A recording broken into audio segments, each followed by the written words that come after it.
Overall जो flow है topics का वो। और अब हम स्टार्ट करते हैं टॉपिक को। तो यस करेगा, एबॉर्शन इंड्यूस करने से क्या मीनिंग निकल के आ रहा है। यहाँ पे मानते थे भाई ये मदर का डिसीजन है कि वो उसको रखना चाहती है कि नहीं रखना चाहती। 45 टू 50 मिलियन, सबसे पहला और सिंपल जवाब किसी भी कपल का यही आएगा। आपको प्रेगनेंसी क्यों हटानी है? एमटीपी मेडिकल टर्मिनेशन, तो ये प्रोसेस एक बार को सेफ है। एक डॉक्टर जो कि मेडिकल प्रैक्टिशनर होना चाहिए, एक्सपीरियंस होना चाहिए, वो ये काम कर सकता है। ठीक है। किसी हेलो डियर स्टूडेंट्स, आप सभी का स्वागत है प्यारे बच्चों, आप सभी के प्यारे से लर्निंग प्लेटफॉर्म फिजिक्स वाला पर। और मेरा नाम है परमवीर सिंह, मैं आप सभी का स्वागत करता हूं तहे दिल से। सो प्यारे बच्चों, आज के इस पर्टिकुलर सेशन में हम कवर करेंगे रिप्रोडक्टिव हेल्थ चैप्टर का एक topic, that is medical termination of pregnancy. So अपने इस पर्टिकुलर प्लेटफॉर्म फिजिक्स वाला पर बच्चों हम आपके कई सारे जो एग्जाम होते हैं उन सभी को टारगेट करते हैं। और अगर आप भी तैयारी कर रहे हैं, मान लीजिए बोर्ड के लिए या फिर आप नीट के लिए या सीयूईटी के लिए, सो this is the best platform जहां पर आकर अपनी तैयारी कर सकते हैं। ओके, सो हम स्टार्ट करेंगे आज के शानदार से सेशन में एमटीपी के इस टॉपिक को। चलिए स्टार्ट करते हैं। So this is our lecture number 4। हमने पहले भी इस तरीके के इंपॉर्टेंट टॉपिक का डिस्कशन किया हुआ है। सो आज का जो डिस्कशन का टॉपिक है that is MTP, medical termination of pregnancy. आज के इस टॉपिक में हम सबसे पहले समझेंगे एमटीपी के बारे में कि एमटीपी है क्या, what is medical termination of pregnancy, और एमटीपी की जरूरत पड़ती क्यों है, why MTP, as well as कई सारे अमेंडमेंट एक्ट भी आए हैं। कई सारे मतलब जो इंपॉर्टेंट है, एक अमेंडमेंट एक्ट 2017 का है जिसमें कई सारी चीजें मेंशन की गई हैं कि अगर आप एमटीपी कर रहे हैं तो इन इन कंडीशन के साथ आपको करना है। एंड साथ ही हम यहाँ पे कुछ क्वेश्चन प्रैक्टिस को भी करने वाले हैं। तो ये रहेगा आज के इस सेशन का ओवरऑल जो फ्लो है टॉपिक्स का वो। और अब हम स्टार्ट करते हैं टॉपिक को। So the very first point जो यहाँ पर निकल के आता है, व्हाट इज एमटीपी। एमटीपी है क्या? तो जैसा कि ये शब्द ही एक्सप्लेन कर रहा है, बोले तो मेडिकल टर्मिनेशन ऑफ प्रेगनेंसी। अच्छा बच्चों, आपको ये बात तो पता होगी कि बायोलॉजी के जो शब्द होते हैं उन्हीं में काफी हद तक उनका मीनिंग भी होता है। तो अगर हम उस वर्ड को अच्छे से समझ ले तो हमको मीनिंग अपने आप समझ में भी आ जाता है। तो जैसा कि यहाँ पर भी मेंशन किया गया है मेडिकल टर्मिनेशन ऑफ प्रेगनेंसी, तो मैक्सिमम चीजें इसी वर्ड में आपको देखने को मिल जाएंगी कि मेडिकल टर्मिनेशन ऑफ प्रेगनेंसी का मतलब निकल के आ रहा है कि प्रेगनेंसी जो हमारी हुई है या जो हमने बेबी कंसीव किया है, अब हम उसको मेडिकली हटाने वाले हैं, राइट। बट आप एक वर्ड यहां पे यूज करते हैं कि ये प्रोसेस इंटेंशनली होती है। Intentionally, right. ये प्रोसेस कैसी होगी? इंटेंशनली होगी, राइट। इंटेंशन आपका रहेगा, राइट, तभी आप इसको करेंगे। और इसको हम वॉलेंट्री भी बोलते हैं। और ये कैसी होगी? वॉलेंट्री। अगर कोई बोले कि एमटीपी इनवॉलेंट्री एक्शन है तो ये एकदम गलत बात हो जाएगी। सो इंटेंशनली और voluntarily medical termination of pregnancy, right. हम अगर मेडिकल टर्मिनेशन ऑफ प्रेगनेंसी कर रहे हैं कैसे? इंटेंशनली और वॉलेंट्री। तो आप देखेंगे, और कब कर रहे हैं? Before full term. Full term से क्या मतलब निकल के आ रहा है कि 9 महीने का जो पीरियड रहता है, दैट इज 9 मंथ पीरियड, है ना। आप अगर देखें 9 मंथ पीरियड का जो टर्म पीरियड रहता है 9 मंथ, तो आप अगर उससे पहले ये एक्टिविटी परफॉर्म कर रहे हैं, सो आप कहीं ना कहीं एमटीपी को मेंशन कर रहे हैं, राइट। आप कहीं ना कहीं क्या कर रहे हैं? Medical termination of pregnancy. तो इसी को हम क्या बोलते हैं? This is medical termination of pregnancy. कई बार यहां पर एक वर्ड और यूज होता है, इंड्यूस अबॉर्शन। Induce, right. हम यहाँ पे एक वर्ड और यूज करते हैं, दैट इज इंड्यूस एबॉर्शन। अब एबॉर्शन इंड्यूस करने से यहाँ पे क्या मतलब निकल के आ रहा है? कोई कैन गेस करेगा? तो गेस करेगा, एबॉर्शन इंड्यूस करने से क्या मीनिंग निकल के आ रहा है? What is meaning bye induce abortion? आपने ये वर्ड अक्सर देखा होगा कि अबॉर्शन करा देते हैं, हाँ? अबॉर्शन मतलब बेबी कंसीव हुआ है, 2 महीने 3 महीने 4 महीने हुए हैं। कई बार पहले तक तो ये था,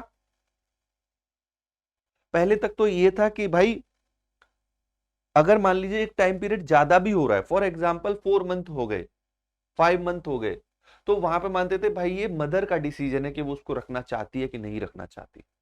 बट आजकल ऐसा नहीं है।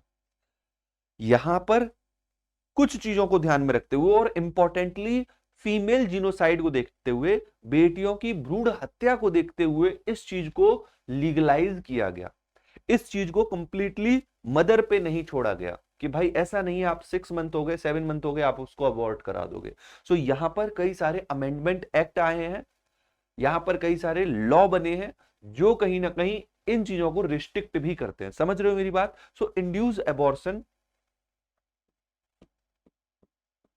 जो एबॉर्शन को इंड्यूस करने की प्रोसेस है कहीं ना कहीं दैट इज एमटीपी, तो इसको क्या किया गया है? लीगलाइज किया गया है, but with term and condition.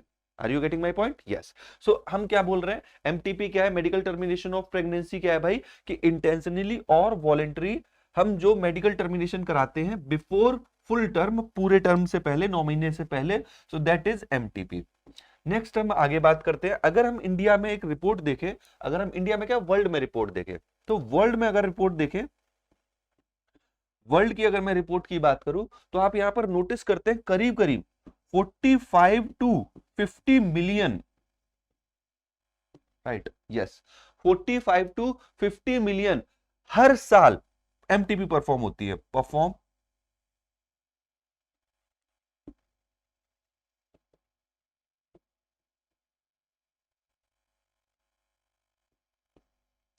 MTP perform every year. और जो कि कहीं ना कहीं डाटा रिप्रेजेंट करता है कि अगर मान लो एक साल में टोटल जितने भी बेबी कंसीव हो रहे हैं उसका, राइट, उसका 1/5 ऑफ टोटल प्रेगनेंसी।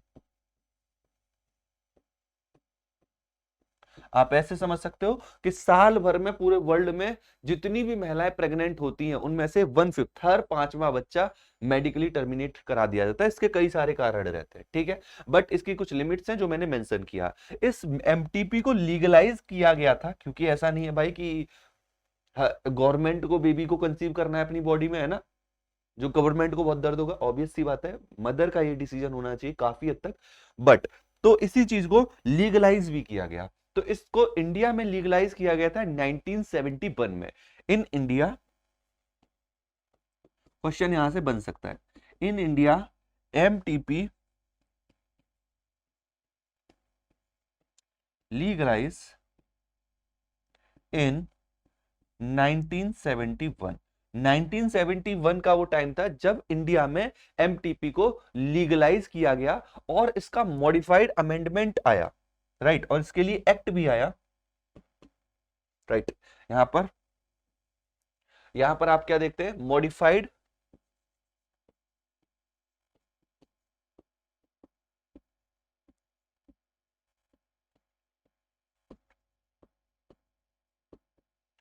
एक्ट आया, और वो एक्ट आया इन 2017, यस, कोरोना काल के कुछ समय पहले ही यहां पर मॉडिफाइड अमेंडमेंट एक्ट आया है, जहां पर एमटीपी अगर आप कर रहे हैं तो उसके कुछ प्राविधान क्लियर कट मेंशन किए गए, डिटेल में समझाऊंगा।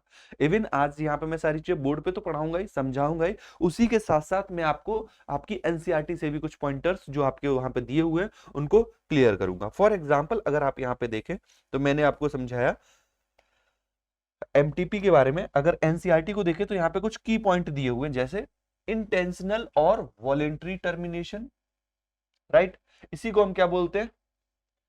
इंड्यूस करना एबॉर्शन को, एबॉर्शन इंड्यूस करना, और एमटीपी इंड्यूस एबॉर्शन। करीब करीब 45 टू 50 मिलियन एमटीपी हर साल परफॉर्म होती है overall all over the world, जो कि 1/5 of total number of conceive और टोटल नंबर ऑफ प्रेगनेंसी को रिप्रेजेंट करता है।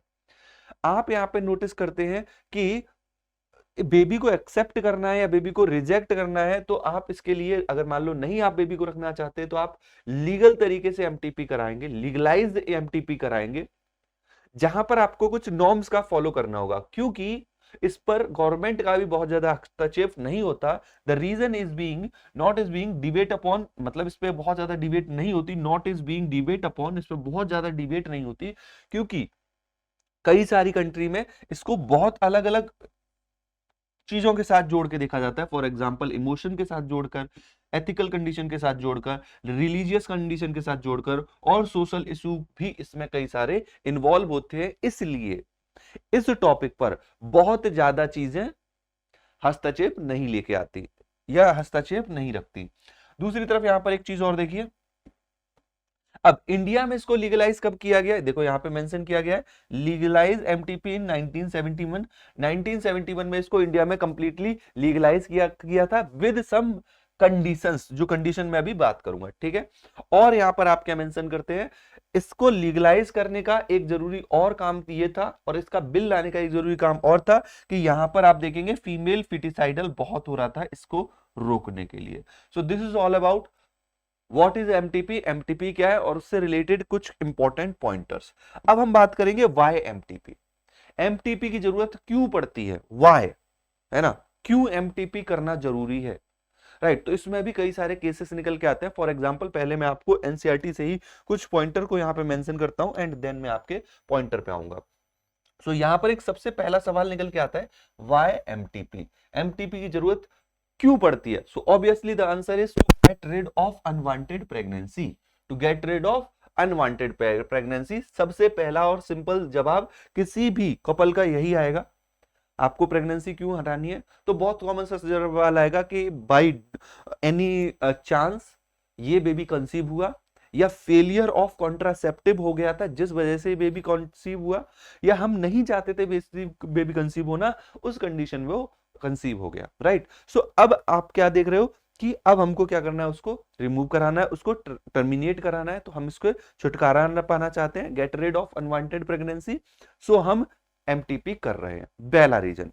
ओके, सो यहां पर आप देखो इसका रीजन भी दिया है, due to casual unprotective intercourse, unprotective intercourse रहा, या फिर फेलियर हो गया कॉन्ट्रासेप्टिव का, due to failure of contraceptive, या फिर कई सारे केसेस फॉर एग्जांपल रेप के केसेस में भी इसको परफॉर्म किया जाता है, right. MTP are also essential in certain cases where continuation of pregnancy could be harmful। अगर प्रेगनेंसी लंबे समय तो वो मदर को भी हार्मफुल रहेगी, मदर को भी, even fetal to the mother and to the fetus both, तो उस केस में भी एमटीपी परफॉर्म किया जाता है, राइट। अब यहां पर देखो इधर, सो व्हाई एमटीपी, जैसा कि मैंने अभी बताया, to remove unwanted pregnancy,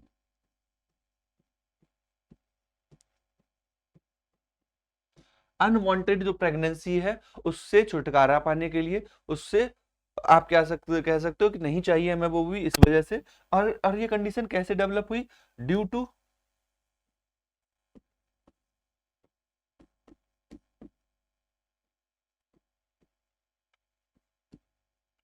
failure of contraceptive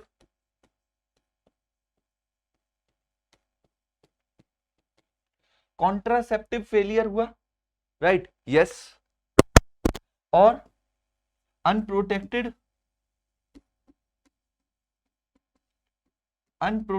क्लोइटस हुआ, क्लोइटस मतलब सेक्सुअल इंटरकोर्स, राइट, एक ये कारण हो सकता है, राइट। तो ये कंडीशन इस वजह से मेनली तो डेवलप हुई है, राइट। और आप किस केस में कर सकते हैं, can be done in case of rape, rape के केसेस में आप इसको परफॉर्म करते हैं, ठीक है। और एक और इंपॉर्टेंट कंडीशन कि when condition is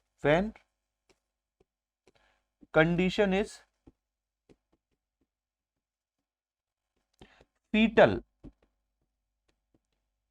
for mother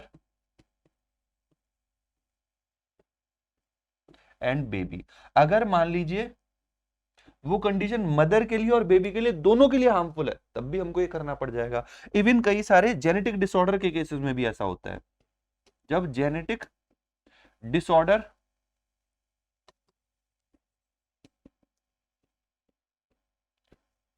पर है इनमें, बेबी में, किसमें, बेबी में, जेनेटिक डिसऑर्डर इन बेबी, उस केस में भी अगर वो चीजें आइडेंटिफाई हो जाती हैं और वो पता है कि आगे चल के बहुत प्रॉब्लम क्रिएट करेगी, तो उस केस में भी हम क्या करते हैं, मेडिकली टर्मिनेट कर देते हैं बेबी को।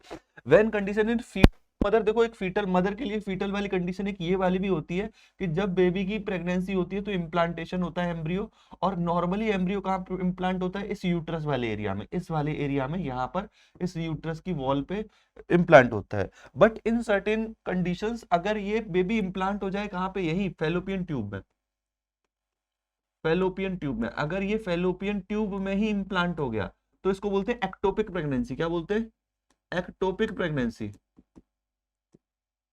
और ये जो एक्टोपिक प्रेगनेंसी का केस है ये बहुत ही फीटल होता है, इसमें डेफिनेटली बेबी को भी और मदर को भी दोनों को प्रॉब्लम आने वाली है। दोनों के लिए ये क्या कंडीशन होती है, फीटल कंडीशन, कहीं ना कहीं प्रॉब्लमेटिक कंडीशन होती है। सो इसको भी हम मेडिकली टर्मिनेट करा सकते हैं, इस कंडीशन में भी आप एमटीपी को परफॉर्म करा सकते हैं, बिकॉज डेफिनेटली मदर को बेबी को दोनों को ही प्रॉब्लम होने वाली है। सो this is about why MTP, MTP की जरूरत क्यों पड़ी, राइट, यस। जैसे जेनेटिक डिसऑर्डर के केस में या मदर और फीटल के लिए दोनों के लिए वो कंडीशन हार्मफुल हो रही है, या फिर इन केस ऑफ रेप, और ये कंडीशन डेवलप होती है due to failure of contraceptive और अनप्रोटेक्टिव कोइटस, और आप यहाँ पर मेंशन कर रहे हैं हम इस प्रोसेस में अनवांटेड प्रेगनेंसी को क्या कर रहे हैं भाई, रिमूव आउट कराना चाह रहे हैं, ठीक है, यस।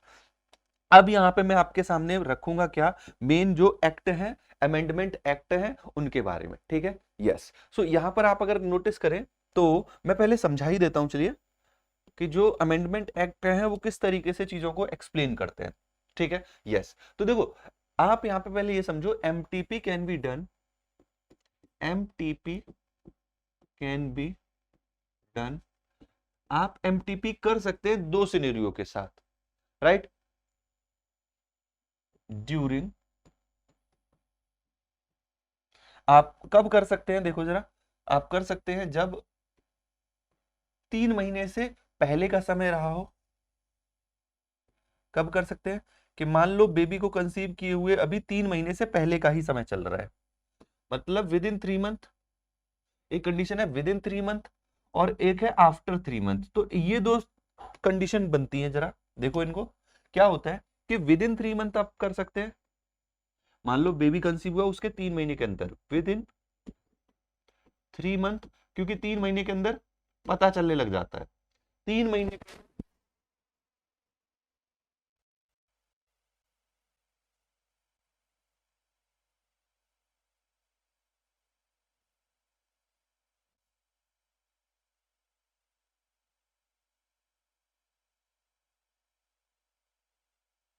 तो इसको सेफ भी बोला जाता है कि दिस इज सेफ। पहले 3 महीने में अगर आप मेडिकल टर्मिनेशन ऑफ प्रेगनेंसी कर रहे हैं तो एमटीपी काफी हद तक सेफ होती है, और ऐसा भी नहीं है कहीं भी किसी भी झोला छाप डॉक्टर से आप करवा देंगे, नहीं, एक प्रॉपर मेडिकल प्रैक्टिशनर जो डॉक्टर होगा वही इस काम को करेगा, एक डॉक्टर, ठीक है, yes, perform by registered, perform by registered medical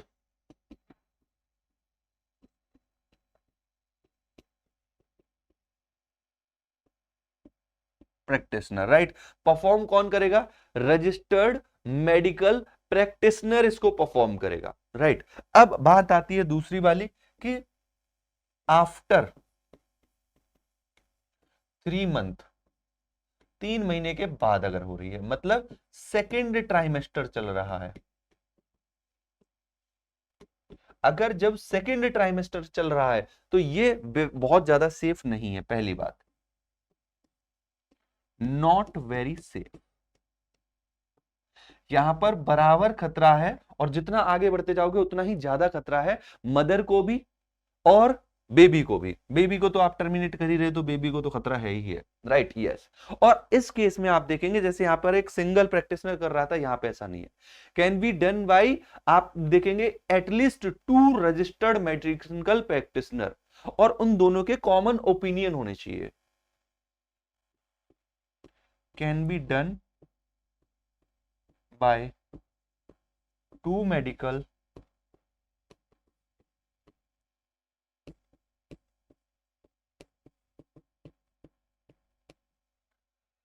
with common opinion,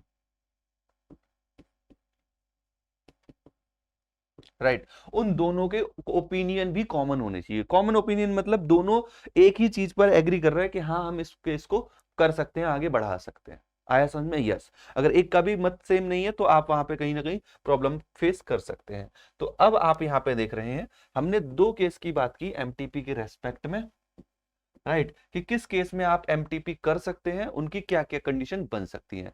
sir यहाँ पर एक्ट की तो बात हुई नहीं। हाँ बिल्कुल, एक्ट की बात नहीं हुई है। अभी मैं एक्ट के बारे में और आपको समझाऊंगा कि एक्ट क्या बोलते हैं, ठीक है। तो चलो उससे एक्ट को समझने से पहले यहाँ एनसीईआरटी के जरा पॉइंटर देखो जो मैंने अभी समझाए हैं। यहाँ पे अगर आप नोटिस करें तो MTP consider relatively safe during first trimester. ये क्या होती है? सेफ होती है फर्स्ट ट्राइमेस्टर में, right, that is up to 12 week. First trimester बोलो या फिर 12 हफ्ते बोलो। फर्स्ट ट्राइमेस्टर मतलब 3 महीने, 1 महीने में 4 हफ्ते होते हैं, तो 12 हफ्ते तक ये चीज पॉसिबल है, कोई दिक्कत नहीं है। But second trimester abortion are much more risky, यहाँ पे कंडीशन रिस्की हो जाती है। One disturbing trend observe in majority of MTP is perform illegally by unqualified quack. ये बहुत गलत है। इलीगली परफॉर्म कर दिया जाता है ना, थोड़ी सी नॉलेज ले ली और बस यही करने लग गए, तो ये गलत है। Which are not only unsafe, जो अनसेफ तो है ही नहीं, मदर के लिए भी प्रॉब्लमेटिक है, but could also foetal to, और वो मृत्यु कारक भी है मदर के लिए। Another dangerous trend is misuse of amniocentesis to determine sex of the unborn charge. ये एक और बड़ी दिक्कत है, एक और ट्रेंड जो देखा गया कि मिसयूज कर रहे हैं किसका? अमीनोसेंटियोसिस की प्रोसेस का, बच्चे के सेक्स को डिटरमाइन करने के लिए, और अगर बेबी गर्ल है तो उसको रिमूव करा देना है।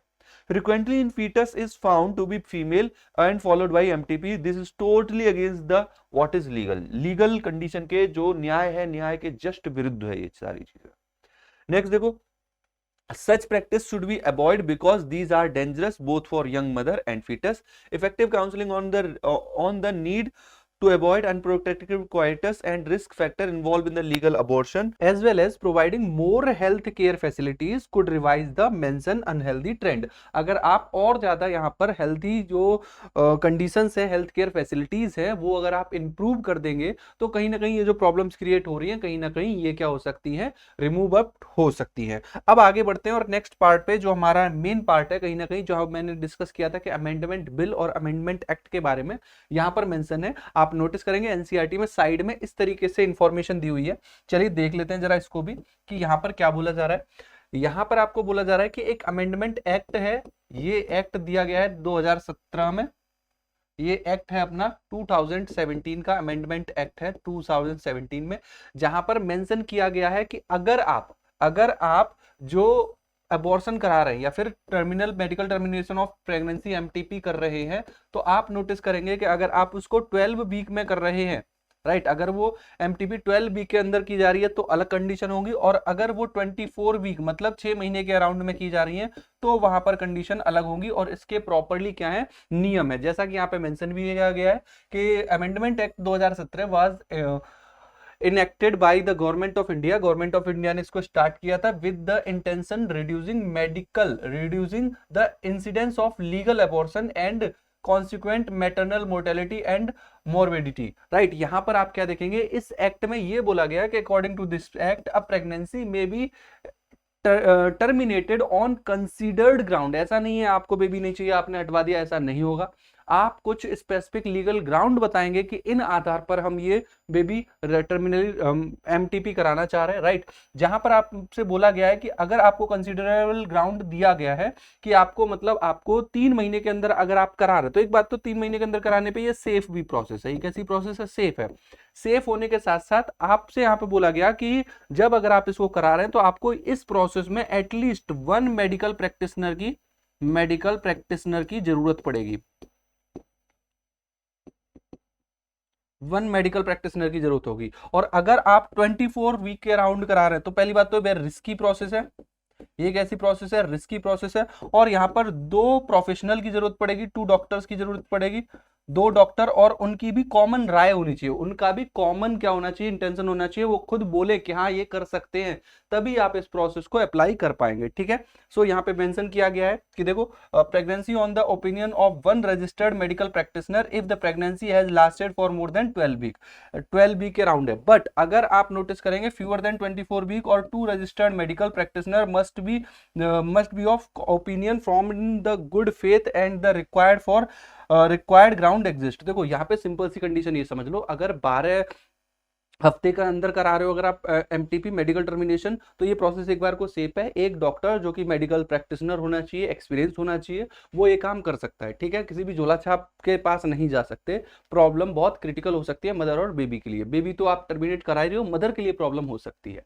अगर यही कंडीशन आप 6 महीने से पहले करा रहे हो या 3 महीने से 6 महीने के बीच में करा रहे हो, तब कहानी और रिस्की हो सकती है। उस केस में आपको एटलीस्ट 2 मेडिकल प्रैक्टिशनर की जरूरत पड़ेगी, 2 प्रॉपर प्रोफेशनल डॉक्टर होने चाहिए। और उसी के साथ साथ, डॉक्टर्स के साथ साथ आपसे यह भी बोला जा रहा है कि उस केस में दोनों डॉक्टर का जो इंटेंशन है, कॉमन फेथ आना चाहिए, फेथ बोल सकते हैं, या फिर वहां पे उनका इंटेंशन जो ओपिनियन आ रहा है वो कॉमन होना चाहिए, तभी आप उसको करा सकते हैं। राइट, एंड इसी के आगे मेंशन किया गया है कि the ground for such termination of pregnancies are, यहाँ पे इस तरीके के कुछ ग्राउंड लिए जाएंगे कि continuation of pregnancy would involve a risk of life to a pregnant woman। अगर वहां पर खतरा है उस प्रेग्नेंट वुमन के लिए तो आप इसे करा सकते हो 6 महीने के बाद। साथ ही there is substantial risk that the child were born would suffer from physical और मेंटल एबनॉर्मेलिटीज। या तो मदर को खतरा हो, या तो बेबी होने वाला है उसमें ही कोई मेंटल डिस्टर्बेंस हो, या फिर उसकी मेंटल स्टेबिलिटी या फिजिकल स्टेबिलिटी ना हो। उस केस में आप इन ग्राउंड को यूज करते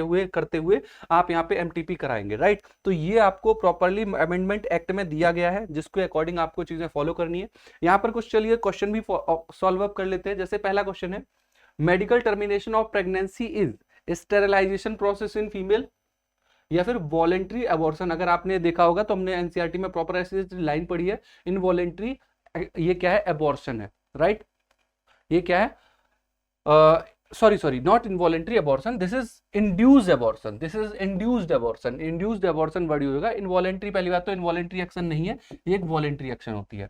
right, menopause in the stage of female, ये भी नहीं होगा, तो आंसर सी आ जाएगा। आगे बढ़ते हैं, MTP was legalised by the government of India in 1971। 1971 में इसको लीगलाइज कर दिया गया था।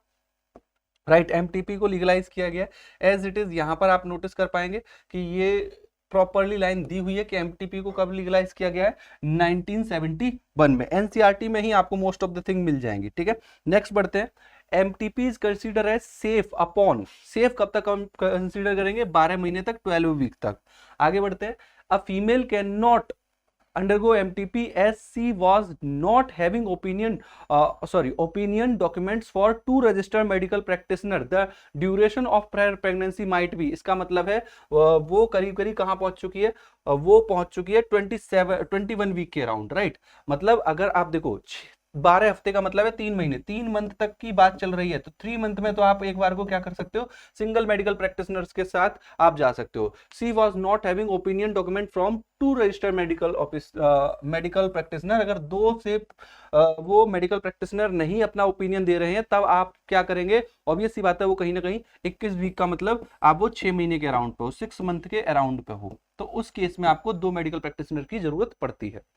नेक्स्ट आगे बढ़ते हैं, एंड यहाँ पर होमवर्क की बात आ जाएगी, तो होमवर्क में मैं इतना ही कहूंगा, एक बार आपको एनसीईआरटी और देखना है, एनसीईआरटी को देख लेना, उसके बाद आप यहाँ पे इसके रिलेटेड क्वेश्चन सॉल्व कर लेना, क्वेश्चन सॉल्व कर लेना और कुछ इस टॉपिक से रिलेटेड, और इस चैप्टर को अगर पॉसिबल हो तो एक बार रिवाइज जरूर कर लेना। ठीक है, इसी तरीके के और भी टॉपिक्स पे मैं वीडियोस आपको टाइम टू टाइम अवेलेबल कराता रहूंगा। साथ ही यहाँ पर आपका सीयूईटी वाला का एक प्रॉपर हमारा टेलीग्राम चैनल है, इस चैनल को भी आप ज्वाइन कर सकते हैं, एंड इस क्यूआर को स्कैन करके आप इसको ज्वाइन कर लीजिए, जहां पर आपको आपके एग्जाम के रिगार्डिंग सारी अपडेट्स मिलती रहेंगी, आपको कोई भी परेशानी नहीं होने वाली है। और इसी के साथ मैं इस सेशन को करूंगा एंड, मिलेंगे हम नेक्स्ट सेशन में। Bye bye, take care, thank you so much and love you all.